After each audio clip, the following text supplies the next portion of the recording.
Après une carrière de notaire à Ascot Corner, Monique Gagnon-Tremblay devient députée libérale en 1985.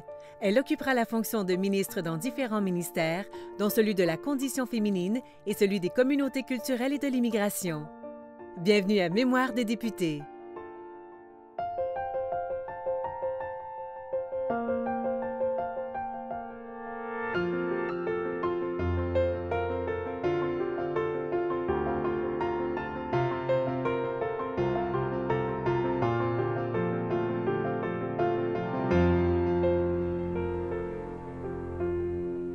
Bonjour, Mme Gagnon-Tremblay. Bonjour, M. Grant. Bienvenue à Mémoire des députés. Grand plaisir pour moi. Réélu en septembre 89, vous devenez ministre des Communautés culturelles et de l'immigration. Qu'est-ce que vous vouliez faire là? C'est-à-dire que j'ai cumulé la condition féminine avec l'immigration et les communautés culturelles pendant un certain temps, un an et demi. Et c'est tellement drôle parce que j'étais à la condition féminine et j'avais une entrevue qui était prévue avec Denise Bombardier à mon bureau. Soudainement, j'ai reçu un téléphone du bureau de M. Bourassa, que M. Bourassa voulait me voir. Alors, j'ai retardé l'entrevue avec Denise Bombardier.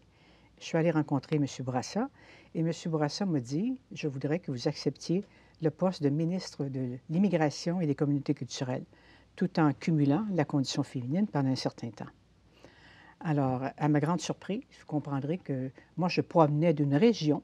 Les ministres de l'immigration étaient toujours de Montréal. Moi, j'étais d'une région. Je connaissais très, très peu le dossier. Et donc, j'ai accepté. Bien sûr, M. Bourassa me l'a demandé, j'ai accepté. Je suis revenue faire mon entrevue avec Denise Bombardier sans laisser absolument rien voir, comme si rien ne s'était passé. Et c'est le lendemain qu'on a appris que j'étais ministre de l'Immigration. Alors donc, l'immigration et communauté culturelle, ça a été pour moi une très, très belle expérience. Premièrement, ça m'a permis de mieux connaître les communautés culturelles. Ça m'a permis de faire de grandes choses dans ce ministère. Ce ministère avait besoin d'un coup de barre, avait besoin d'une meilleure gestion. Et j'avais à la tête de ce ministère un sous-ministre très, très, très compétent qui était Norman Riddle. Norman Riddle avait été le secrétaire général, le secrétaire de Grant Devine. Et M. Bourassa l'avait fait venir au Québec pour travailler sur l'accord du lac Meech. Alors, M. Riddle avait une grande expérience avec des sous-ministres adjoints très compétents. Et donc, nous avons réévalué l'ensemble du ministère, les fonctions de chacun. J'ai fait une politique de l'immigration avec comme force, entre autres, que le Québec prônait l'interculturalisme et non pas, comme le gouvernement fédéral, le multiculturalisme. Pour moi, l'intégration des immigrants était très importante, de même que la francisation. Et j'ai travaillé sur un contrat moral aussi, qui était très clairement identifié comme les valeurs du Québec, afin que nos représentants puissent indiquer aux immigrants qui voulaient venir au Québec qu'il y avait certaines choses qu'on n'acceptait pas, comme par exemple la bigamie, c'est un crime. La mutilation du sexe des filles, c'est un crime. Et qu'il y a certaines choses qu'il fallait respecter au Québec. Et par la suite, j'ai signé cette entente Canada-Québec avec Barbara McDougall, donnant beaucoup plus de pouvoir au Québec pour la sélection des immigrants. C'était une entente, c'est-à-dire que c'était un projet qui était prévu dans l'accord du lac Meech. Et les deux premiers ministres, Brian Mulroney et M. Bourassa, avaient convenu qu'en cas d'échec de l'accord du lac Meech, on continuerait à négocier cette entente sur l'immigration avec le Québec. Alors donc, ma vis-à-vis était Barbara McDougall. J'ai travaillé très, très fort. Et on a donné beaucoup plus de pouvoir au Québec pour la sélection de la catégorie des indépendants. Et on est allé chercher des sommes importantes pour l'intégration et la francisation. Parce que dorénavant, ce n'était plus le gouvernement fédéral qui francisait ou qui intégrait les immigrants, mais bien le Québec. Alors, c'est une entente historique et je suis très, très fière de cette entente. Est-ce que les femmes immigrantes étaient considéré dans vos discussions avec le fédéral ou avec vos discussions avec le premier ministre? Les femmes immigrantes étaient très importantes pour moi. Mais par contre, les femmes immigrantes devaient aussi prendre leur place comme toutes les Québécoises d'origine. Dans le sens que quand je suis arrivée au ministère, les communautés culturelles étaient plutôt portées à venir au ministère pour chercher des services. Alors que pour moi, il fallait plutôt que ces personnes s'adressent directement au ministère concerné. Nous, on s'occupait bien sûr de la francisation, de l'intégration, mais quand vous aviez un problème au niveau de l'éducation, de la santé, il fallait s'adresser. Il fallait prendre l'habitude de s'adresser aux autres ministères comme les citoyens à part entière du Québec.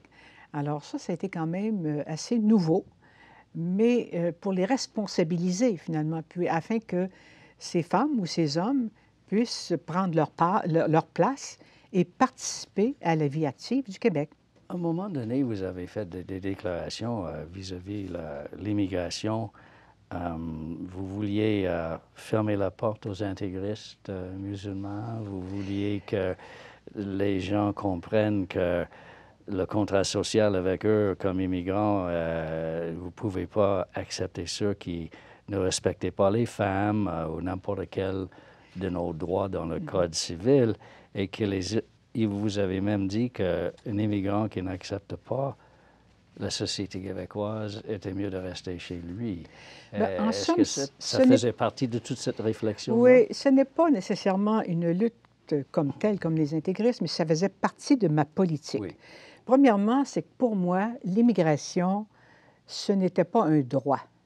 C'est quelque chose qu'on obtient, mais ce n'est pas une obligation. Alors donc, si l'immigrant à l'extérieur du pays n'est pas capable d'accepter un minimum de nos valeurs, comme par exemple, je le mentionnais, la bigamie, la mutilation des sexes, l'égalité entre les hommes et les femmes, à ce moment-là, il faut que l'immigrant le sache et décide, choisit, soit rester chez lui ou venir au Québec. Mais par contre, s'il accepte ce contrat moral, qui est quand même un minimum, à ce moment-là, le Québec va tout faire pour l'aider à s'intégrer, c'est-à-dire franciser et l'intégration au milieu du travail, par exemple, le marché du travail. Alors, c'était ça, finalement. Par contre, j'ai travaillé fort, à un moment donné, avec Fatima Ouda-Pépin sur la charia, contre la charia, parce qu'on a eu une certaine crainte. Le gouvernement ontarien, à un moment donné, avait des tendances et on avait peur que le gouvernement ontarien accepte la charia. Donc, on a travaillé très, très fort au Québec et on s'est positionné très fort contre la charia. Est-ce que ces principes que vous avez énoncés à ce moment-là vivent toujours? Oui, oui, je le crois, oui. Le contrat moral et tout ça? Oui, je pense que le contrat moral existe toujours. Et la politique, bien sûr. La politique, c'était la première véritable politique où, si on relit cette politique là, des années 90, on retrouve encore, là, elle est encore, à mon avis, très à date. Là. Elle est très à date. Et pour nous aussi, l'interculturalisme, c'était très important comparativement au multiculturalisme parce qu'on voulait qu'au contact des cultures, elles s'améliorent, elles s'enrichissent au lieu du multiculturalisme qu'on retrouve comme une courte pointe, chacun dans son petit département ou chacun dans son petit coin. Alors, c'est pour ça qu'on était contre le multiculturalisme, et on est encore contre le multiculturalisme. Et votre but était, même avec l'interculturalisme, que tout le monde soit québécois, avec les valeurs québécoises, avec la langue commune, avec... Oui, mais nos valeurs québécoises changent aussi au contact des autres cultures. C'est ça, je pense, qui est un enrichissement. C'est qu'au contact des autres cultures, on s'enrichit. Parlons maintenant de votre relation avec Jean Charest. Quel rôle avez-vous joué pour qu'il quitte Ottawa puis qu'il choisit Québec, comme il a dit? Mais au départ, Jean Charest est un très grand ami. On a travaillé ensemble. Lui a été élu au fédéral en 1984. Moi, j'ai été élue au provincial en 1985. Alors, nous avons travaillé beaucoup en étroite collaboration pour la région de l'Estrie. Et en même temps, je pense qu'on est allé chercher des projets exceptionnels pour la région de l'Estrie. Et lorsque Daniel Johnson m'a téléphoné pour me dire qu'il quittait le Parti libéral, alors il fallait trouver un autre chef. Et c'est à ce moment-là que j'ai communiqué avec Jean Charest, qui était à l'époque, je pense, qui était à ce moment-là dans l'Ouest canadien, pour lui dire, Jean, tu devrais venir faire le saut au provincial, tu connais bien le Canada, mais il faudrait que tu connaisses mieux le Québec, et on aurait besoin d'un chef, j'ai foi en toi, et j'aimerais ça que tu puisses venir, pense-y, réfléchis, et j'espère que tu vas accepter. Qu'est-ce qu'il a dit? Bien, et je ne peux pas dire qu'à l'époque, il était d'accord. Non, je ne pense pas qu'il avait prévu ça dans son cheminement de carrière. Mais par la suite, je n'étais pas la seule à faire des pressions et il a fini par accepter. Et vous étiez content? J'étais très content. J'étais très contente. La région était contente aussi. Les conservateurs étaient peut-être un peu moins contents, mais les libéraux étaient très heureux. À un moment donné, vous étiez vice-premier ministre et ministre des Relations internationales. Et M. Charest a décidé de vous enlever le titre de vice-premier ministre. Est-ce que ça a rendu votre travail plus difficile? Ou... Bien, c'est sûr que vice-premier ministre, d'une part, c'est honorifique, mais en même temps, c'est aussi un certain travail en l'absence du premier ministre. Par exemple, à l'Assemblée nationale, lorsque le premier ministre n'est pas là, vous devez répondre aux questions et vous devez répondre aussi pour tout le Québec. Alors, c'est certain que, étant donné que j'étais à l'international, c'est un titre qui était prestigieux pour rencontrer des personnalités des autres pays. Mais j'ai bien compris quand même, écoutez, c'est le privilège du premier ministre. D'ailleurs, écoutez, il m'avait nommé comme chef de l'opposition officielle quand même en son absence. Alors, je savais très bien que Jean était quand même pour moi, toujours, était et il demeurera toujours un ami et un confident. Alors, vous n'étiez pas blessé ni... Non. Mais quand même, quand quelqu'un à l'extérieur, un chef d'État, un ministre important dans un autre pays, rencontre la ministre des Affaires internationales et quand il rencontre le même ministre qui est aussi vice-premier ministre, est-ce que ça fait une différence? C'est sûr que ça peut faire une différence pour certains pays, comme par exemple la Chine, le Japon, certains pays. Pour d'autres, peut-être un peu moins.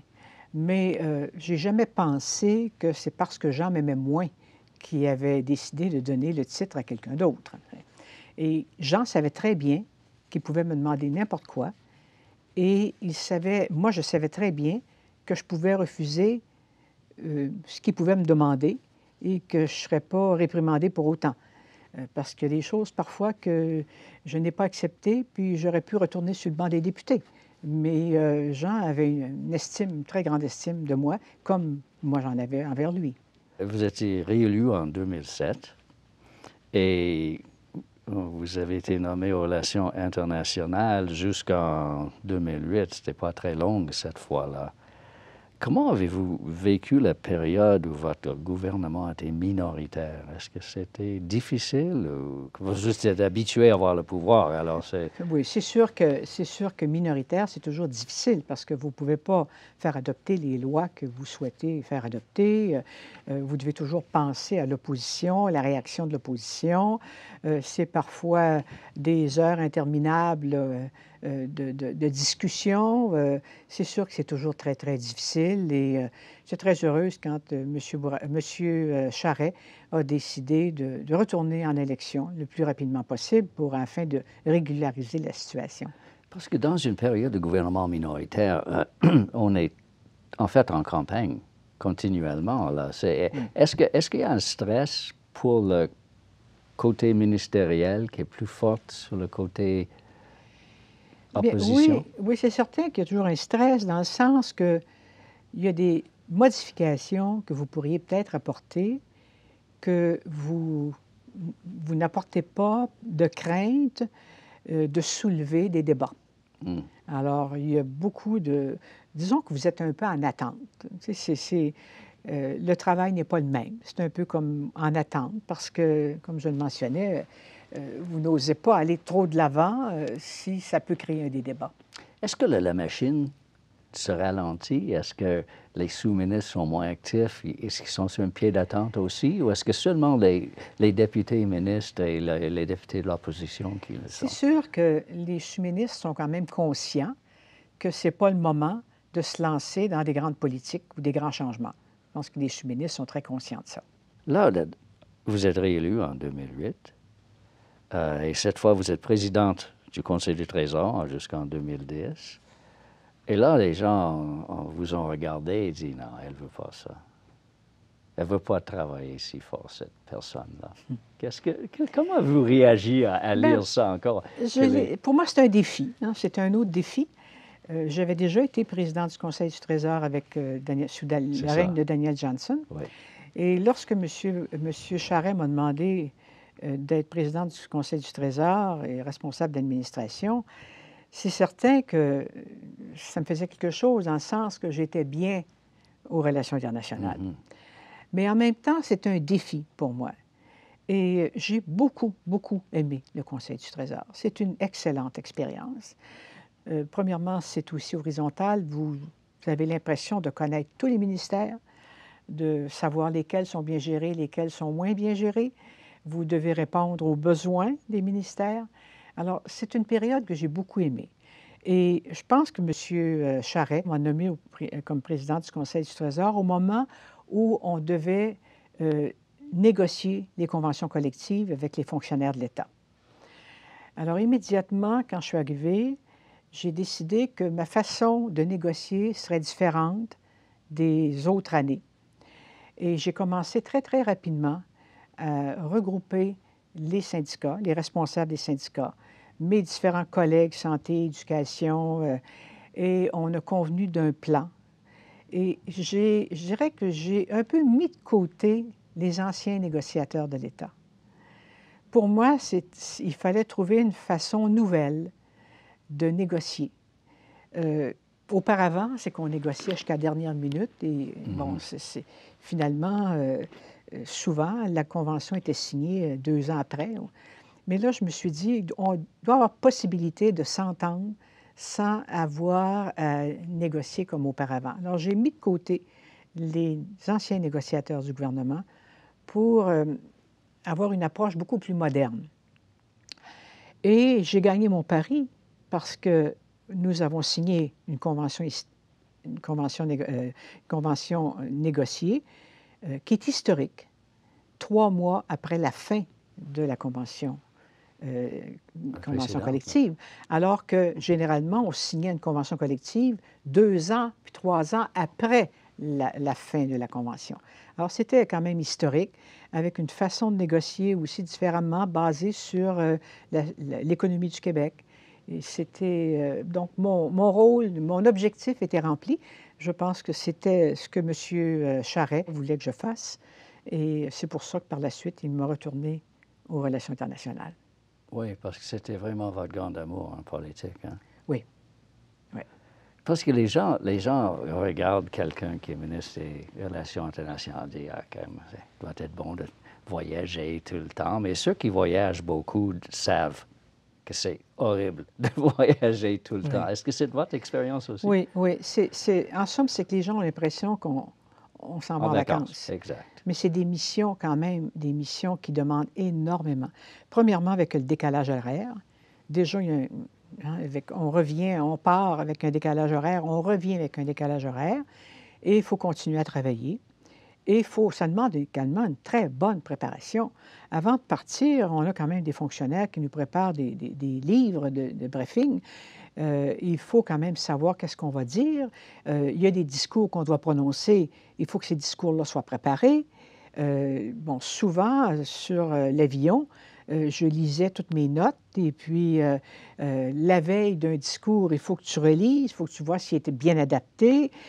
Ça demande énormément de travail. Mais par contre, tellement enrichissant, tellement enrichissant. J'ai eu l'occasion de rencontrer même des chefs d'État. J'ai eu l'occasion de rencontrer des personnalités quand même importantes. Et ça, je suis reconnaissante pour ça. Voulez-vous parler de M. Bouteflika? Ah, M. Bouteflika, c'est un peu exceptionnel parce que C'était l'année, c'est-à-dire de... on préparait le sommet de la francophonie au Québec. Exactement. Parce que vous savez que le sommet de la francophonie, c'est bien important. Uh-huh. Et en passant d'ailleurs, c'est que le premier ministre, Robert Bourassa, c'est le premier qui a assisté à la première rencontre des sommets de la francophonie. Parce que à l'époque, le Québec n'était pas admis à la table et M. Pierre Elliott Trudeau ne voulait pas non plus que le Québec soit admis à la table. Et c'est avec Brian Mulroney et avec la France surtout qu'on a réussi à avoir notre place à la table pour le sommet de la francophonie comme le Nouveau-Brunswick. Alors, ceci étant dit, je préparais le sommet de la francophonie et j'avais décidé de faire une mission en Afrique, l'Algérie, le Burkina Faso et le Sénégal, pour justement leur parler du sommet de la francophonie. Entre autres, l'Algérie, c'est très important parce que l'Algérie n'assistait pas, le chef n'assistait pas au sommet de la francophonie. M. Bouteflika avait naturellement je dirais, des désaccords avec la France. On connaît les difficultés qu'ils ont eues avec la France pour obtenir leur indépendance. Alors, il se rappelait de ça. Et pour lui, les Français n'acceptaient pas bien les Algériens, ne les traitaient pas comme des véritables Français. Et ça créait un certain malaise. Et il voyait le Québec un peu comme la France. Alors, quand je suis allée rencontrer M. Bouteflika pour l'inviter au sommet de la francophonie, je lui ai parlé beaucoup du Québec et comment on traitait nos immigrants, et ainsi de suite. Et curieusement, je l'ai rencontré le jour de mon anniversaire. Et quelqu'un lui avait dit que c'était mon anniversaire. Alors, quand je suis revenue à ma chambre d'hôtel, j'avais un immense bouquet de fleurs, de 300 roses, un immense bouquet de fleurs. 300. Avec, mon mari ne m'avait jamais offert 300 roses, avec une caisse de vin et une caisse de dattes de boîte. Alors, j'ai partagé les dattes et le vin avec les professionnels qui m'accompagnaient. Et comme je quittais le lendemain, j'ai fait transférer le gros bouquet de fleurs à l'ambassade du Canada. Et on me dit que lorsque le bouquet de fleurs est passé dans le corridor de l'hôtel, dans le hall de l'hôtel, il y a des gens qui ont pris des photos avec le gros bouquet de fleurs parce que c'était quand même quelque chose d'exceptionnel. Mais qu'est-ce que l'ambassade a dit? Bien, l'ambassade, quand même, c'était quand même drôle. Mais je pense que le bon côté, c'est que M. Bouteflika est venu au sommet de la francophonie pour la première fois. Et il a été enchanté de mieux connaître le Québec. Et ça, c'était quand même pour moi une belle réussite. Après, je suis allée rencontrer Blaise Compaoré du Burkina Faso et Ouad du Sénégal. Oui, mais on dit que 300 roses, c'est une belle façon de dire oui, je viendrai à votre sommet. Là. Oui, mais c'était pas gagné d'avance quand même. Vous aviez une carrière absolument extraordinaire pendant les 27 ans que vous étiez député de Saint-François. 7 campagnes électorales, 3 référendums, 7 premiers ministres. Mais en 2012, après de cette dernière période de relations internationales, vous avez décidé de quitter la politique. Pourquoi ça?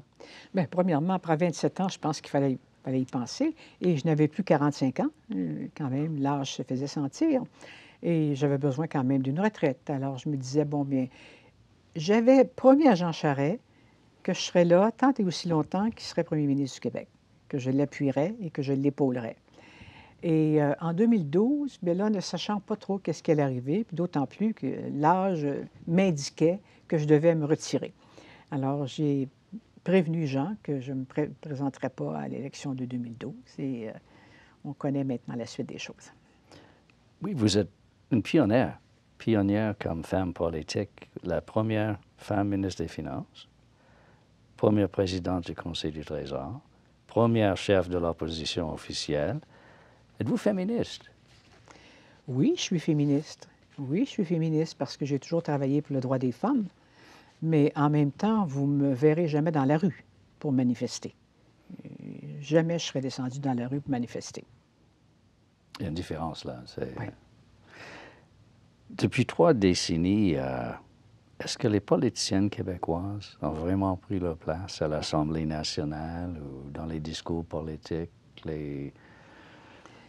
Je pense que oui, mais c'est sûr qu'elles ne seront jamais en nombre égal pour toutes sortes de raisons. Je pense que pour toutes sortes de raisons, non pas qu'elles n'ont pas leur place, mais pour toutes sortes de raisons. Vous savez, un jour, j'avais dit, j'avais fait une déclaration qui avait été reprise par les groupes de femmes, c'était la veille d'un 8 mars. J'avais dit, la politique n'a pas de sexe. Mais j'avais oublié de dire que le pouvoir en avait un. Alors, donc, c'est sûr que les femmes, elles ont leur place, mais c'est tellement difficile pour un homme, pour une femme, mais surtout pour une femme qui a des enfants, qui veut élever ses enfants, c'est loin d'être facile. On a beau adapter nos conditions, adapter, par exemple, les commissions parlementaires. Écoutez, moi, j'ai vu des collègues pleurer lorsqu'elles arrivaient à l'Assemblée nationale parce qu'elles laissaient leurs enfants. J'ai vu des collègues faire les devoirs à distance au téléphone avec les enfants. Bon, les fins de semaine sont très prises aussi. Les fins de semaine, vous devez être dans votre comté, vous devez répondre à d'innombrables demandes de toutes sortes. C'est loin d'être facile, la vie de politicien. Il faut vraiment avoir une bonne carapace. Avec vos yeux d'aujourd'hui, avec tous les ministères que vous avez chapeautés, avec tous les défis, de quoi êtes-vous le plus fier? Moi, je pense que je suis fière d'avoir contribué à faire avancer des choses. J'avais quand même une gestion assez rigoureuse. Caractère plutôt imperturbable, je dirais, pas trop émotive, pragmatique. J'aimais beaucoup les affaires et j'ai comme l'impression que, comme ministre, j'ai un peu continué à faire évoluer certaines choses dans tous les ministères. Je dois dire que j'ai eu un bon accueil dans tous les ministères. J'étais une femme très respectueuse. J'ai toujours été très respectueuse de tous mes vis-à-vis, mes collègues, quel que soit le parti politique. J'ai toujours été très respectueuse. Et dans les ministères, c'est la même chose. J'ai toujours respecté les fonctionnaires qui me rendaient de grands services, quel que soit leur parti politique, parce que j'étais quand même très au fait que dans certains ministères, ces gens-là n'étaient pas toujours de mon parti politique, mais très respectueux, je dirais loyaux, des fonctionnaires très loyaux. Et ça m'a permis de grandir et ça m'a permis de faire des choses dans les ministères parce que je travaillais avec eux. J'étais présente, je travaillais avec eux, je travaillais sur les contenus, je travaillais et je pense que l'ardeur au travail m'a servi. Vous êtes très occupé maintenant aussi à votre retraite, conseil d'administration, conseillère très en demande. La politique, des fois, ça vous manque? Non, la politique ne me manque pas du tout. Surtout la façon dont on la fait maintenant, ça ne me manque pas du tout. Je trouve ça vraiment, je plains même les politiciens. Déjà, quand j'étais au pouvoir, bon, je ne fuyais pas les journalistes, mais je ne courais pas après.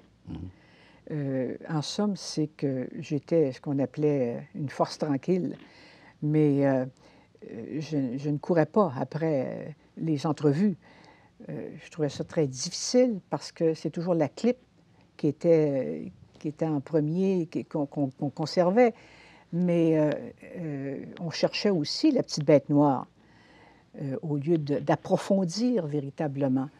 Mais par contre, aujourd'hui, avec les médias sociaux, c'est incontrôlable.